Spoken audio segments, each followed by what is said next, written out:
नमस्कार दोस्तों, मेरा नाम है अनिरुद्ध और मैं आप सभी का वेलकम करता हूं इंडिया डिकोडेड पर। दोस्तों, अमेरिका और ईरान के बीच में जो भी फिलहाल ड्रामा चल रहा है उस चीज़ को लेकर अभी तक कोई भी क्लैरिटी सामने नहीं आ रही। अमेरिका कुछ कह रहा है, उधर से ईरान उन सभी क्लेम्स को डिनाई कर रहा है। लेकिन एक चीज़ जिस चीज़ को लेकर अभी फिलहाल क्लैरिटी सामने आ रही है, ईरान जिसे कि अमेरिका के द्वारा आज से कुछ दिन पहले 30 डेज का वेवर दे दिया गया था अपने ऑयल को बेचने के लिए।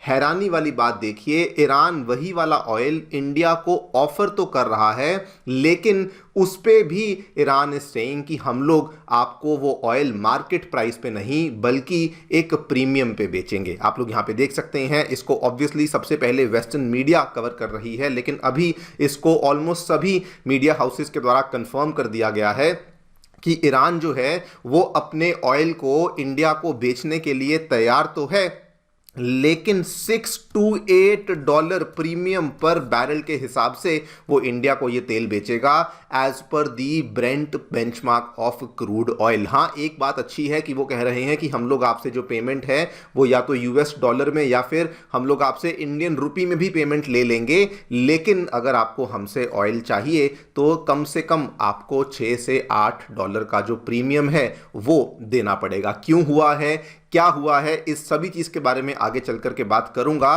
लेकिन सऊदी अरेबिया भी दोस्तों भला नहीं है। इंटरेस्टिंगली इंडिया के द्वारा एशिया की अलग अलग कंट्रीज जो कि सऊदी अरेबिया से कच्चे तेल का आयात करती हैं, उन्होंने सऊदी अरेबिया को अप्रोच किया कि भैया अभी युद्ध चल रहा है, बहुत टेंशन्स चल रही हैं, तो जो आप अपने कच्चे तेल की प्राइसिंग है उसको ब्रेंट के हिसाब से करके चलिए। लेकिन सऊदी ने वहां पे ऐसा करने से मना कर दिया है। यहां पर पूरी कहानी आपको आगे चल करके बताऊंगा, लेकिन ब्रीफली बता देता हूं। सऊदी अरेबिया जो अपने तेल की इनवॉइसिंग करता है वो ओमानी फ्यूचर्स या फिर दुबई में यूएई के जो ऑयल फ्यूचर्स होते हैं उसके हिसाब से तेल के दाम तय करता है। और आज की डेट में अगर आप फिलहाल जियोपॉलिटिकल टेंशन्स को फॉलो कर रहे हैं तो ओमानी फ्यूचर्स का जो ऑयल प्राइस है वो $150 पर बैरल को क्रॉस कर चुका है, और सऊदी अरेबिया उसी दाम पे इंडिया और चाइना और दूसरी एशियन कंट्रीज को अपने तेल को बेच रहा है। यहाँ पे इंडिया के द्वारा अप्रोच किया गया, लेकिन सऊदी ने उस चीज़ को लेकर कुछ भी नहीं किया है। यहाँ पे क्या हुआ है वो भी आपके साथ में चर्चा करूंगा, लेकिन सबसे इंटरेस्टिंग ईरानियन ऑयल को लेकर अब इंडिया के द्वारा ऑफिशियली हमारे जो पेट्रोलियम मिनिस्ट्री है वहाँ पे जो हमारी सेक्रेटरी हैं उनके द्वारा जवाब दे दिया गया है। जब उनसे पूछा गया कि क्या इंडिया ईरान से कच्चे तेल का आयात करेगा, तो इंडिया ने ना तो कोई कमिटमेंट करी ना कोई एश्योरेंस करी। इंडिया ने सिंपल सी बात कही कि देखिए ये हमारी रिफाइनरीज की टेक्नो कमर्शियल फीजिबिलिटी के ऊपर बेसिकली फोकस करेगा कि एक तो क्या हमारी रिफाइनरीज उस क्रूड ऑयल को रिफाइन कर पाती हैं, या फिर क्या हमारी रिफाइनरीज के लिए वो क्रूड ऑयल उस दाम पे लेना सेंस बनता है या फिर नहीं। उसी बेसिस पे हम लोग आगे बढ़ेंगे। इसी पूरी चीज के बारे में हम लोग चर्चा करने वाले हैं। क्या दोस्तों ईरान ने किया है, व्हाई इज इट डूइंग, हर कोई बहती गंगा में हाथ क्यों धोना चाहता है, एंड साथ में इंडिया का क्या जवाब है, इसके बारे में चर्चा भी करेंगे। आइए शुरू करते हैं मेरे साथ। मेरा नाम है अनिरुद्ध। यदि आप लोग हमें फॉलो करना चाहते हैं तो दिए गए टेलीग्राम और व्हाट्सएप चैनल के माध्यम से ऐसा कर सकते हैं। इसके अलावा अगर आपको हमारा कंटेंट पसंद आता है तो दिए गए क्यूआर कोड के माध्यम से हमें कंट्रीब्यूट भी कर सकते हैं। Alright, directly coming to the Iran news, क्या देखने मिला है दोस्तों। ये रिपोर्ट सबसे पहले वेस्टर्न मीडिया के द्वारा कवर करी गई और उसमें बताया कि ईरान अपना जो तेल है वो इंडिया को ऑफर तो कर रहा है, लेकिन इंस्टेड ऑफ गिविंग डिस्काउंट्स, जो कि बाय द वे ईरान अभी तक करता था, पहले भी कई बार ऑफर कर चुका है, ईरान अब बेसिकली कह रहा है कि ब्रेंट क्रूड के भी ऊपर हम आपसे एक प्रीमियम को चार्ज करेंगे। प्रीमियम कितना है, कुछ सोर्सेज के द्वारा बताया गया है कि प्रीमियम जो है वो $6 to $8 पर बैरल के आसपास हम लोग यहाँ पे चार्ज करेंगे, और पेमेंट को भी 7 डेज ऑफ कार्गो अराइवल के अंदर बेसिकली सेटल किया जाएगा।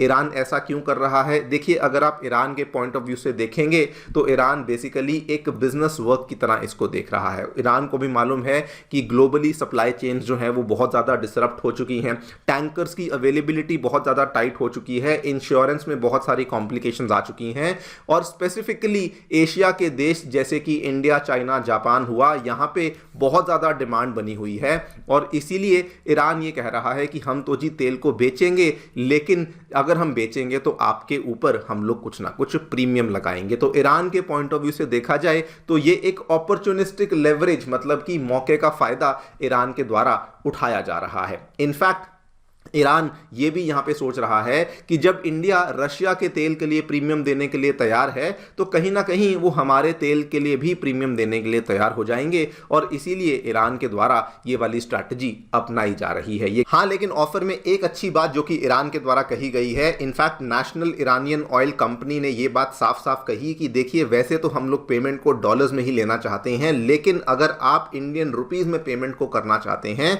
उस चीज को भी हम लोग एक्सेप्ट कर लेंगे, हमें उसमें कोई बहुत ज्यादा बड़ी प्रॉब्लम नहीं है। लेकिन इंडिया ने इस चीज को लेके जवाब क्या दिया वो बहुत इंटरेस्टिंग है दोस्तों। हमारी जो पेट्रोलियम मिनिस्ट्री की जॉइंट सेक्रेटरी हैं सुजाता शर्मा मैडम, उनसे जब ये क्वेश्चन पूछा गया कि क्या फाइनली 7-8 साल के गैप के बाद इंडिया अब ईरान से कच्चे तेल का आयात करेगा, तो उन्होंने इस जवाब को बहुत ही डिप्लोमेटिकली दिया। उन्होंने कहा कि देखिए ये वाला जो डिसीजन है ये हमारी oil marketing companies K techno commercial decisions के ऊपर डिपेंड करेगा और हम लोग इसके ऊपर अभी फिलहाल कुछ भी कमेंट नहीं कर सकते हैं। इन्होंने बल्कि यहां पर देखिए ये कहा, regarding purchasing crude from some particular country I would like to say that these are all techno commercial decisions. ये एक बहुत ही डिप्लोमेटिक जवाब है, बिकॉज ना तो ना किया गया ना यहां पे यस किया गया, ये बोल दिया गया कि ऑब्वियसली कमर्शियल्स के ऊपर डिपेंड करेगा।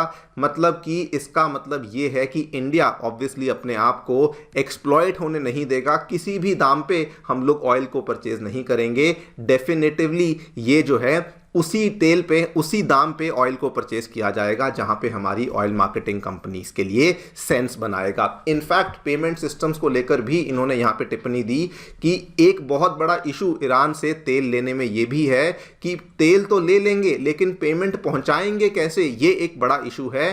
पेमेंट का जो मोड है वो तो रुपये या डॉलर भी हो जाएगा, लेकिन पेमेंट पहुंचानी अपने आप में बहुत बड़ी समस्या है। बिकॉज पिछले कुछ सालों में जब से ईरान के ऑयल के ऊपर सैंक्शंस को लगाया गया था, तो the fact of the matter is कि ईरान और ईरान के जो बैंक्स हैं वो असल में स्विफ्ट पेमेंट सिस्टम से बाहर हो चुके हैं, जिस वजह से जो ईरान को पेमेंट्स हैं वो स्विफ्ट पेमेंट सिस्टम के माध्यम से पहुंचाई नहीं जा सकती हैं। इनफैक्ट इन्होंने यहां पर इस चीज के बारे में भी जिक्र किया कि पहले एक सिस्टम यहां पे एग्जिस्ट करता था जिसमें कि पेमेंट यूरोज में हो जाती थी, लेकिन वो वाला चैनल भी शट डाउन हो चुका है बिकॉज मेजर जो बायर्स हैं ईरानियन क्रूड ऑयल के, उन्होंने ईरान से कच्चे तेल का आयात लेना बंद कर दिया था एंड इसीलिए ये भी एक बहुत बड़ी समस्या होने वाली है। Now correct me if I am wrong, मैं यहां पे कोई भी इस चीज को लेके कमेंट नहीं कर रहा हूं कि क्या इंडिया तेल लेगा या तेल नहीं लेगा, लेकिन जिस तरीके से बातें चल रही हैं it is becoming very very clear कि इंडिया अगर तेल लेगा भी तो ईरान से प्रीमियम पे तेल मोस्टली नहीं लेगा। एग्जैक्टली क्या होगा वो तो खैर टाइम ही बताएगा। लेकिन coming to the Saudi Arabia question, ये दोस्तों बहुत इंटरेस्टिंग देखने को मिला। सऊदी अरेबिया की रिफाइनरीज क्या करती थी आपको अभी तक बताता हूं।